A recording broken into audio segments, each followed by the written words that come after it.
Welcome to the Hindu Daily. We're starting our deep dive today in the editorial section, and the first piece sets up a truly staggering ambition for India. It really does. We're talking about Viksit Bharat, the vision of a fully developed nation and a $30 trillion economy by 2047. A number so large, it's almost hard to grasp. Exactly.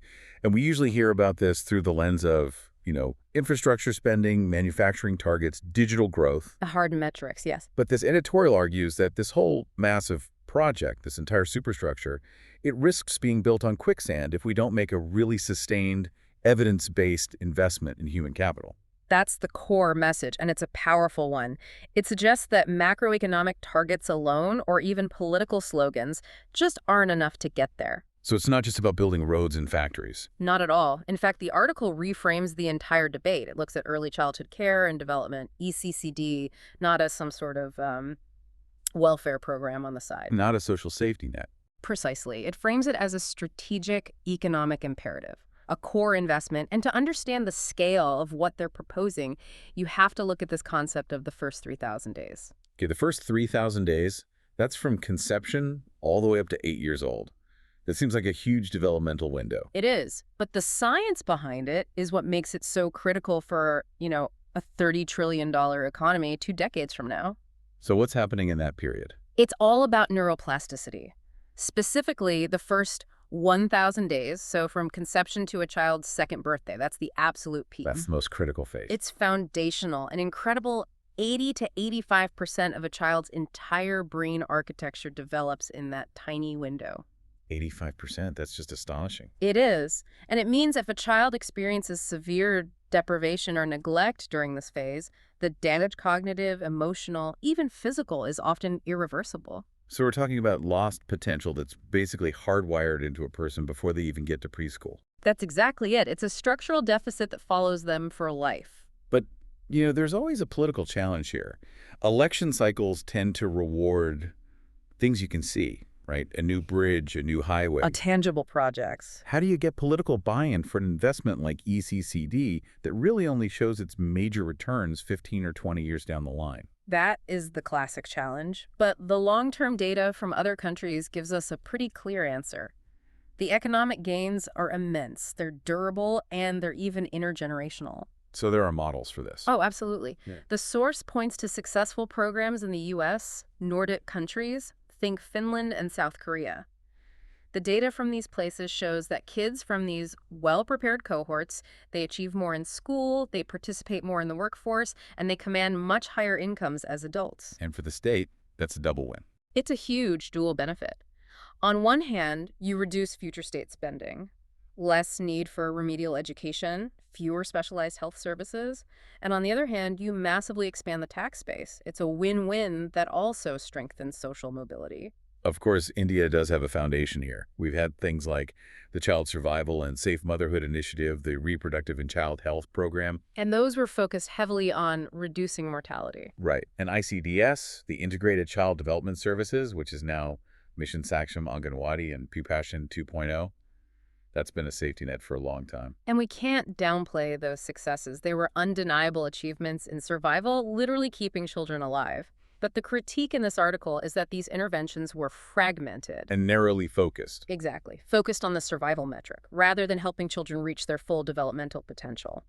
So the article is pushing for a really crucial policy evolution. Which is? ECCD must be universal. It can't just be a targeted safety net for the poor anymore. That's a really interesting point. Why the shift to universality? Historically, poverty was always seen as the main determinant of risk. It was, but the nature of developmental challenges has changed. The source points out that today's problems aren't confined by income level anymore. So it's not just about malnutrition in poor households. No. Children in middle and even upper income families are increasingly dealing with what you might call modern forms of deprivation. Like what? Physical inactivity, sedentary lifestyles, and of course, excessive screen exposure. This can lead to delayed social and emotional skills because of a lack of high-quality, real-world stimulation. I see. So if the goal is national competitiveness, the foundation has to be strong across the board. Universally strong. You can't build a $30 trillion economy if a significant portion of your future workforce, regardless of income, is starting with a developmental handicap. Okay, so if the vision is this integrated framework, health, nutrition, and learning, what are some of the specific high-return investments the article actually proposes? They outline a few that are surprisingly low cost but have a very high impact. Such as? First, structured premarital and preconception counseling for young adults. Just empowering them with knowledge can benefit 2 generations at once. That makes a lot of sense. Second, and this is so simple but often overlooked, is parent empowerment on early stimulation. What does that mean in practice? It means encouraging simple activities. Talking, reading, singing, playing with infants from as early as 4 weeks old. Really? This is the low-cost fuel that builds those neural connections. Right, and the third one? Training families in basic growth monitoring so they can spot developmental delays early. The article argues this is just as cost-effective in the long run as, say, an immunization program. So the final takeaway is that it's a massive, coordinated effort between the ministries of health, education, and women and child development. A huge bureaucratic challenge, yes.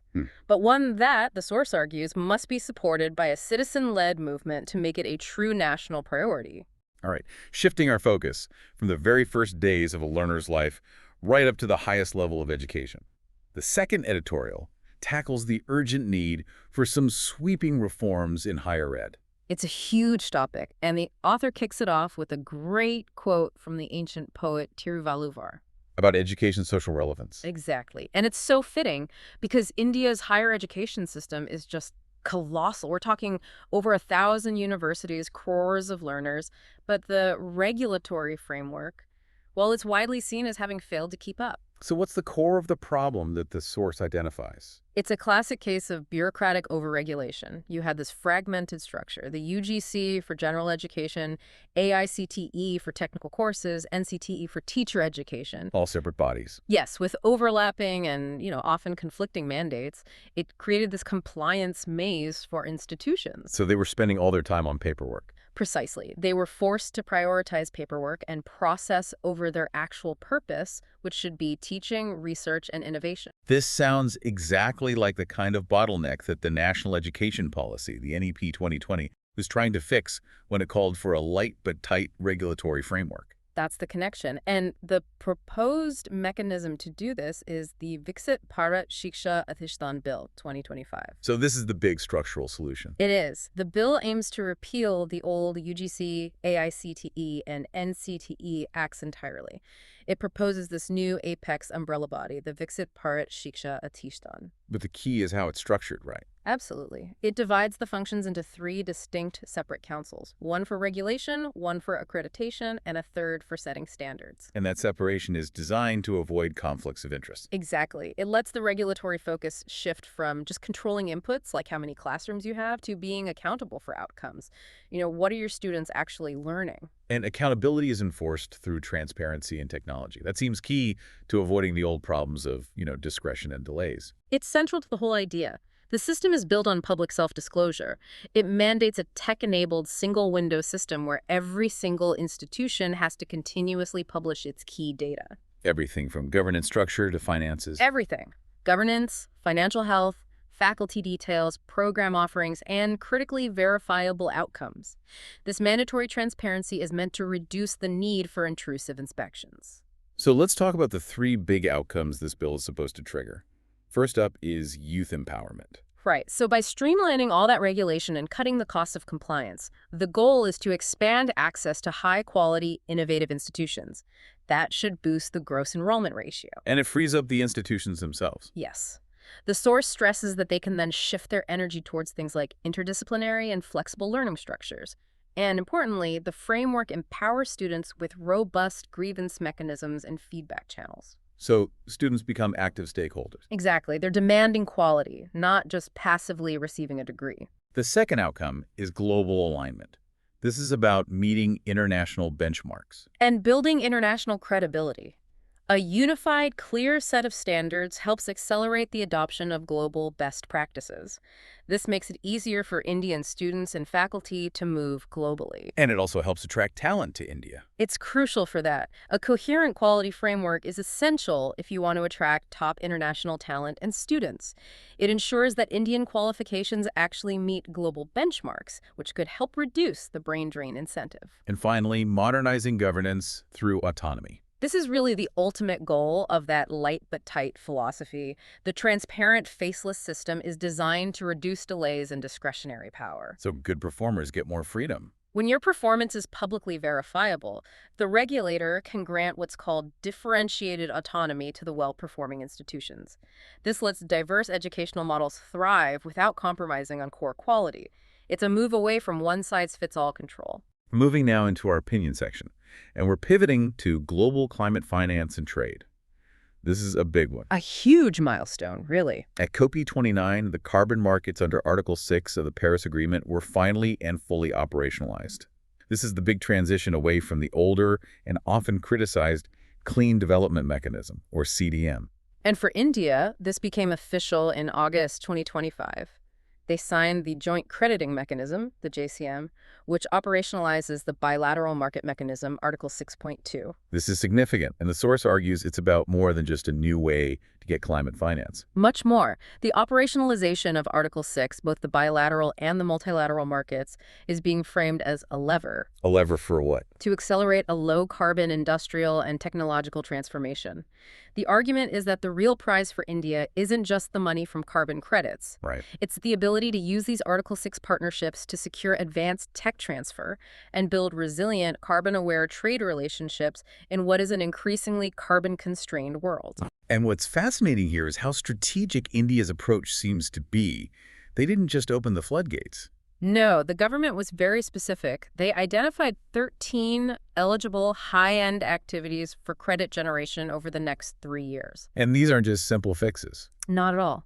That specificity shows a high degree of intent. These 13 categories are core technologies that align perfectly with India's deep decarbonization goals. So what kind of technologies are we talking about? We're talking next-generation energy solutions. Things like renewable energy that's paired with storage, massive offshore wind farms, green hydrogen production, They're really cutting-edge stuff. and sustainable aviation fuel, or SF. Plus, and this is critical, carbon capture, utilization, and storage CCUS applied to those hard-to-abate industrial sectors like cement and steel. So India is using Article 6 to fund a fundamental economic shift. That's what it signals, yes. But of course, the road from a strategic plan to profitable action is, well, it's often blocked by administrative hurdles. The article points to project delays as a major concern. The bureaucracy is the choke point. It can be. Research from CEW, that's the Council on Energy, Environment, and Water, it revealed a really stark efficiency gap. How bad is it? A voluntary carbon project in India can take over 1,600 days to get registered. 1,600 days. Compare that to less than 400 days elsewhere in Asia. For these complex Article 6 projects, which involve international finance and multiple government agencies, a delay of several years is a complete deal breaker. So a single window clearance system is essential. Absolutely essential if India wants to capitalize on this market window.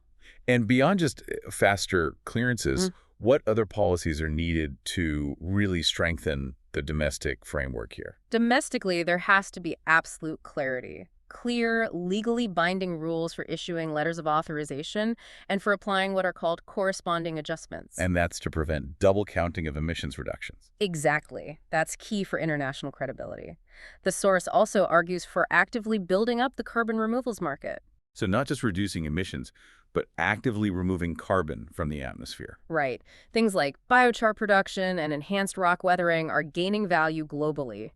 Article 6 provides an ideal platform for India to position itself as a key supplier of high-quality, verifiable removal credits, potentially even leading some South-South collaboration in this area. Speaking of climate efficiency, this next opinion piece is a powerful challenge to some of our conventional wisdom, especially on transport decarbonization. It really is. While electric vehicles, they dominate the conversation today, this article reminds us that biofuels still supply about 4% of global transport energy. And production is actually going up. It's rising. And that's the paradox. Biofuels were marketed for years as this green solution, but the source meticulously details the hidden costs. It's not as simple as just replacing petroleum. Not even close. The net climate benefit is surprisingly small once you factor in the energy needed for the whole process, growing, harvesting, refining the crops. And that includes the use of nitrogen fertilizers, which are potent greenhouse gas emitters themselves. Okay, let's unpack this. But the biggest critique isn't even about the refining emissions. It's about the opportunity cost of the land itself. That is the absolute crux of the argument. Land is a finite resource, and it's also a powerful carbon sink. So if you reforested that land. Exactly. If the land currently used for biofuel crops was instead reforested or rewilded, it would be sequestering huge amounts of atmospheric carbon dioxide. So the fundamental question becomes, what is the most efficient way to use that specific piece of land for real long-term decarbonization? To make this point, the article runs a really staggering calculation. It compares the energy output of biofuels to the potential output of solar power on the same land. It's a stunning comparison. They estimate, and this is a conservative estimate, that the land globally dedicated to biofuel crops is about 32 million hectares. Which is roughly the size of Germany or Italy. A huge area. A massive area. Now, imagine you cover that land with standard solar panels. The potential electrical output is approximately 32,000 terawatt-hours per year. 32,000 TWh. That number is almost impossible to comprehend. Can you put that in perspective for us? I'll try. That 32,000 TWh figure is 23 times the energy currently produced by all liquid biofuels globally. 23 times. But here's the more critical point. The entire world generated about 31,000 TWh of electricity total in 2024. So you're saying the solar potential on the land we currently use for biofuels is enough to meet the entire world's current electricity demand? That's what the calculation shows. It's mind-bending. There has to be a physical explanation for that massive efficiency gap. There is, and it comes down to basic physics and biology. Plants, through photosynthesis, are actually quite poor energy converters. They convert less than 1% of the sunlight they receive into usable biomass. Less than 1%. And then you lose more energy refining it into fuel. Modern solar panels, on the other hand, convert between 15 and 25% of sunlight directly into electricity. So it's a difference of orders of magnitude. It is. That 15-fold or more difference in conversion efficiency explains why you get so much more usable energy. And since global road transport is rapidly electrifying, that solar power can directly replace the liquid fuel that biofuels were supposed to displace in the first place. Precisely. The article notes the total annual electricity needed to power all global cars and trucks, if they were all electric, is estimated to be around 7,000 TWh a year. So the 32,000 TWh from that biofuel land is more than enough. Far more. The powerful conclusion is that you could power all global road transport using just 1/4 of that land area. Wow. And that leaves the other 3/4, 24 million hectares free for other uses. It could be used for food production or for rewilding and carbon sequestration. It completely reframes the land use debate. It really challenges our perception of what's efficient. It does. We see these big public debates about the land footprint of a solar farm, but we collectively overlook this massive, fundamentally inefficient land area dedicated to biofuel crops that are, at best, contributing only marginally to deep decarbonization. It suggests that biofuel policy is often prioritizing other interests over actual climate efficiency. All right, let's dive into the science section and the high-stakes world of nuclear fusion. The goal is, well, it's simple in concept, but incredibly daunting technically. To mimic the sun. Exactly. Yeah. Fusing light atoms, like hydrogen isotopes, to release vast amounts of clean energy. Then success is measured by something called the triple product. Density, temperature, and confinement time. And of these three, density, how tightly you can pack the fuel particles, is absolutely critical. It is because it increases the rate of collisions and therefore the fusion output. But for decades, researchers have been hitting a wall inside their tokamak reactor. So donut-shaped reactors. That's right. And that wall is known as the Greenwald density limit. If you try to push the plasma density beyond this theoretical ceiling, it typically collapses in what's called a disruption. And that can damage the reactor. It can. The limit itself is fundamentally tied to the current running through the plasma and the reactor size. But the source we're looking at reports a major breakthrough on this front, specifically from the East Fusion Reactor in Hefei, China. A huge breakthrough. They achieved a stable plasma state at densities ranging from 1.3 up to 1.65 times the Greenwald limit. That's a massive increase. It's a 65% increase over the reactor's standard maximum density, reaching 5.6 times 10 to the 19 particles per cubic meter. This is a huge empirical step towards achieving a self-sustaining or burning plasma. And how they did it is a masterclass in modern fusion engineering. It wasn't just one single trick. No, it was a combination of innovative techniques for heating and fueling the plasma. They used a dual-pronged approach. What was the first part? First, for heating, they used something called electron cyclotron resonance heating, or ECRH. That's essentially shooting high-frequency microwave beams into the plasma to heat the electrons to millions of degrees right at the startup phase. And the second part was the fueling. Yes, they innovated there too. They started with a higher than normal amount of deuterium gas in the chamber, and then they strategically fed in hydrogen gas as the plasma temperature climbed. And crucially, they focused on conditioning the reactor walls. This was key. Tokamaks use heavy materials like tungsten for the inner surfaces. But when the superheated plasma hits those walls, it causes sputtering. It knocks tungsten atoms loose. Exactly. And those heavy impurities get into the plasma, radiate away heat, and cause it to cool and collapse. So the East team applied a very thin, specialized coating of lithium to the tungsten walls. And that reduced the impurities. Dramatically, it kept the plasma much cleaner. Now, this successful experiment directly validates a major theory in fusion physics, right? The plasma wall self-organization theory. It does. The PWSO theory, which was developed mainly by French physicists, predicted that plasma actually has two distinct stable states. Not just the one limited by Greenwald's formula. Correct. There's that well-known state, but there's also a second high-performance density-free regime where you can safely pass those limits. And what's the key variable that separates those two states? It's the temperature right where the plasma meets the diverter plates, which is the exhaust section of the reactor. A cooler diverter is better. Much better. A cooler diverter means less physical erosion, less sputtering of the tungsten. And the East team achieved this. They dropped the temperature at the diverter by about a third, from 1.1 million degrees Celsius down to about 0.7 or 0.8 million. That significantly reduced the impurity influx, which allowed for a cleaner, denser plasma. Okay, here's where it gets really interesting. Running a reactor at 1.5 times the density must have profound implications for future fusion devices. It does. Especially for the massive international experiment, IUR, which is being built in France right now. The implication is revolutionary. For years, fusion researchers operated under the assumption that density was fundamentally limited by that Greenwald formula. But if you can safely operate at twice the density, then the conditions you need for ignition, where the fusion reaction becomes self-sustaining, could potentially be met at lower temperatures or with shorter confinement times than we previously estimated. so it makes the whole engineering challenge a bit easier. It offers a more practical, scalable, and cost-effective path to generating net power from fusion. And since India is a key partner in ITER, these validated findings are immensely beneficial. We're shifting now to the text and context section and a deep dive into the complex urban political landscape of Mumbai. The upcoming Mumbai Municipal Corporation, or BMC election, is drawing huge national attention. And for good reason. It's incredibly high stakes. The BMC controls a budget of over 74,000 crore rupees. The source frames this election as the epicenter of a really complex political contest. A referendum, really, on Maharashtra's fractured political order. It really is, and it's a textbook example of coalition fluidity. The source calls it an everyone versus everyone scenario. The alliances are incredibly complicated. And sometimes contradictory.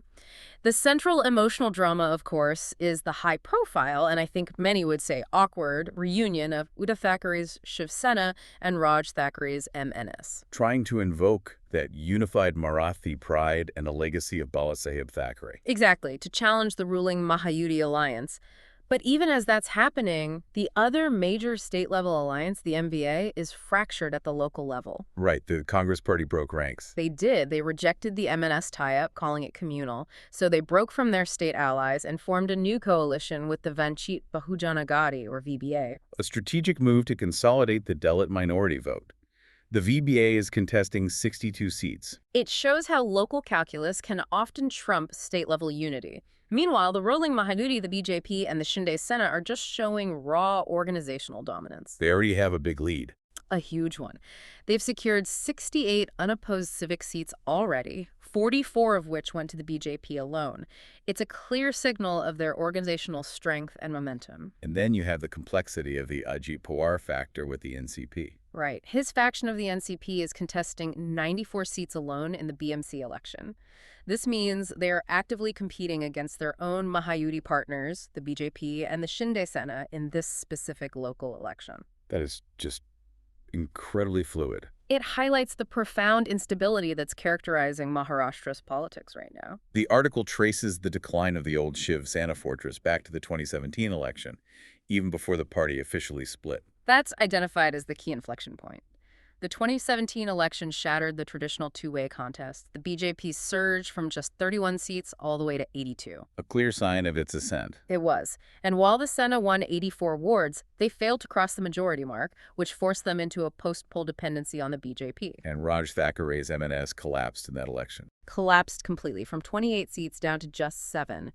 That erosion of the Sena's traditional strongholds is really what paved the way for the BJP Shinde Sena's organizational power that we see today. So the core conflict in this election really pits the emotive power of legacy against pure organizational machinery. That's the perfect way to frame it. It's the emotive pull of the Thackeray legacy, now awkwardly reunited and politically diminished, against the organizational might of the BJP Shinde Sena alliance. For anyone studying politics, this election is rich material on mandate fragility and the mechanics of regionalism. Shifting now to international relations, and this next article looks at the idea of global balance of power through a very provocative event. Extremely provocative. President Trump's announcement from Mar-a-Lago about U.S. military action against Venezuela. And the source emphasizes that the intent went beyond just capturing President Maduro on narco-terrorism charges. The stated intent was also to seize Venezuela's oil wealth to compensate U.S. companies whose assets were nationalized decades ago.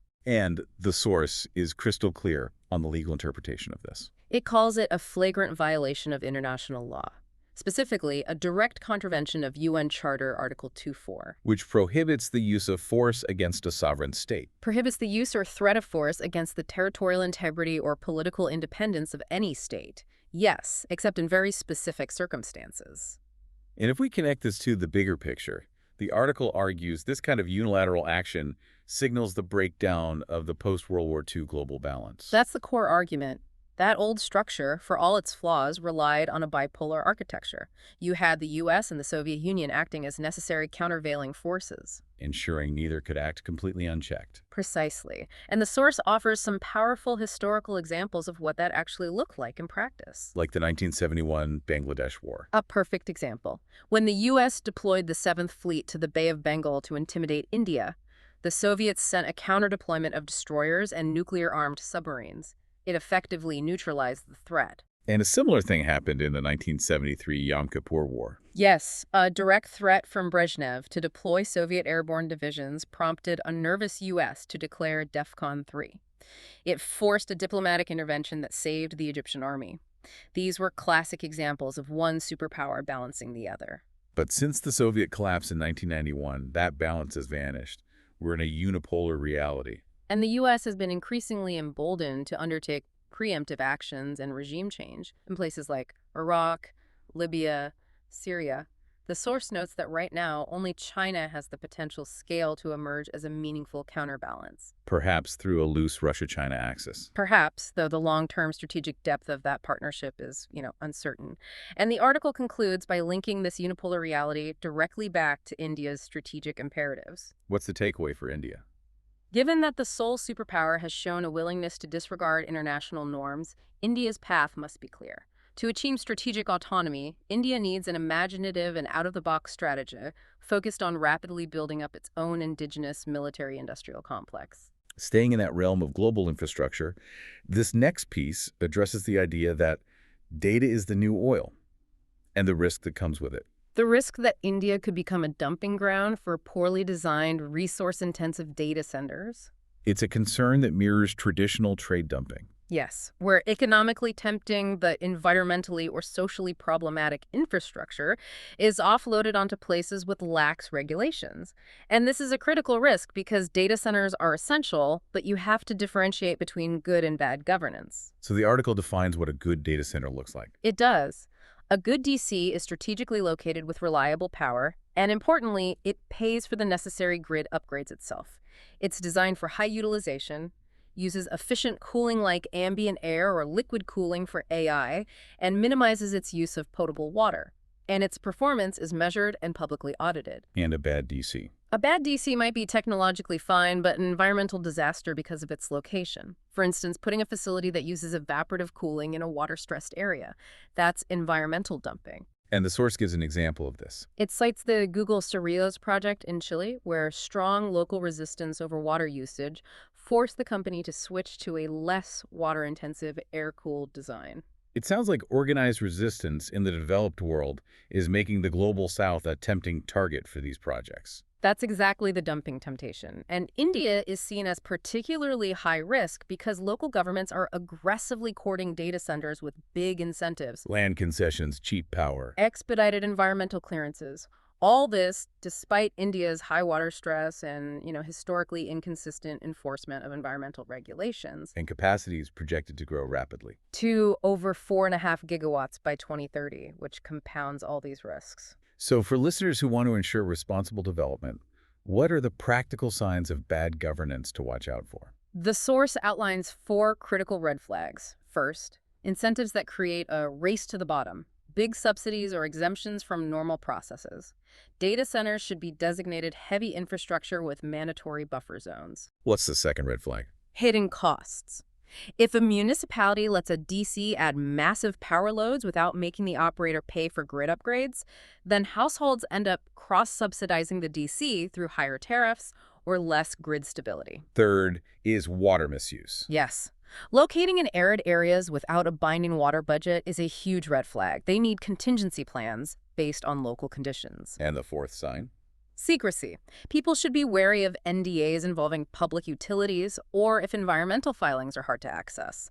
A public registry for audits and resource usage is absolutely essential for accountability. We turn now to the business section in global markets, where geopolitical friction is having a very measurable impact on investor behavior. Very specific impact, yes. The U.S. military action in Venezuela, the source says, made President Trump's earlier threats to acquire Greenland seem far more plausible. More tangible for investors. And Greenland is Danish territory, a NATO ally. This created deep discomfort about escalating geopolitical rifts, even the potential disintegration of NATO. And the market reaction was immediate. It was a classic flight to safety and defensive sectors. Gold, the perennial safe haven asset, jumped over 4% after the Maduro capture and hit a new record high. The source says the market was screaming geopolitical risk. And at the same time, a massive rally in European defense stocks. A sustained rally. They've actually tripled since 2022. The sector surged 10% in its biggest weekly gain in over 5 years. And the numbers are pretty sharp. They are. German tank maker Rheinmetall rallied 19%. Sweden's Saab surged 22%. This rally is being fueled by that Greenland rhetoric because Europe now has to price in the realistic prospect of funding its own defense and relying less on the U.S. This raises a big question.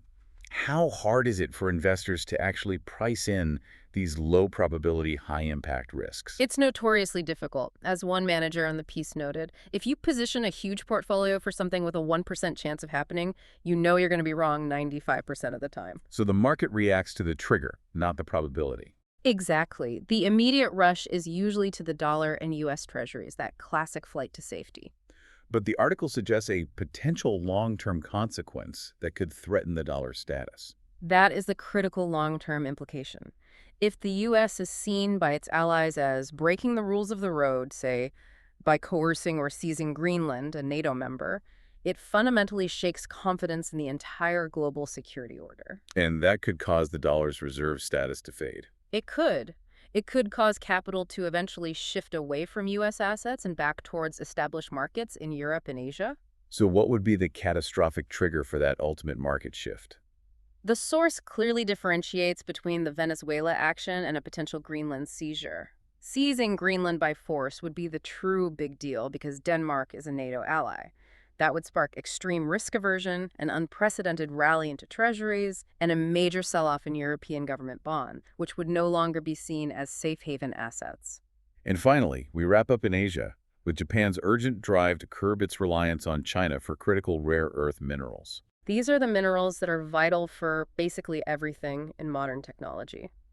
Electric vehicle motors, smartphones, advanced military equipment. And this effort has gained new urgency as Beijing has repeatedly tightened its supply. They've banned exports destined for Japan's military and imposed broader restrictions on rare earth exports generally. Now, Japan has been working on diversification for a while. Since 2010, yes, when China first held back exports during a dispute. They've managed to reduce their reliance from 90% down to 60% through recycling programs and investing in overseas projects like Australia's Lynas Corporation. But the fundamental solution has to be domestic sourcing.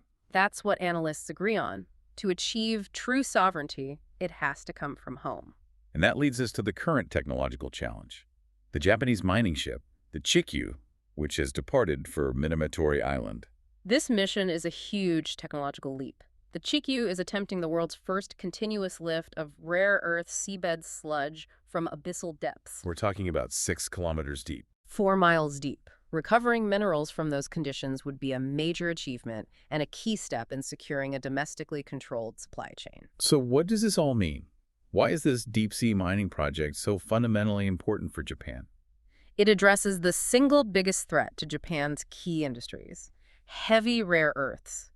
These specific elements are indispensable for the high-performance magnets used in electric and hybrid vehicle motors. And for those, Japan is almost totally dependent on China. Almost 100% dependent, a major risk for its entire automotive industry. Success at Minamotori Island is seen as the fundamental solution for resource sovereignty, protecting its manufacturing base from geopolitical leverage. Reflecting on all these sources today, there's a fascinating connection. You have the investment in early childhood development, Japan's quest for rare earth sovereignty, the shifts in defense stocks, data center, infrastructure. The uniting theme really seems to be a focus on national competence and resilience in a very volatile world. It's all about controlling your own destiny. It seems to be. Whether that's by building foundational human capital from day one, achieving technological breakthroughs to get around supply chain dominance, or achieving strategic autonomy when global norms are eroding, it seems the ability of a nation to control its own future is the most valuable asset of all. Thank you for listening. If you want to provide suggestions, please contact on the Twitter handle given in the episode description. As always, we are eager to hear what our listeners want to be informed about. We wish you a great day.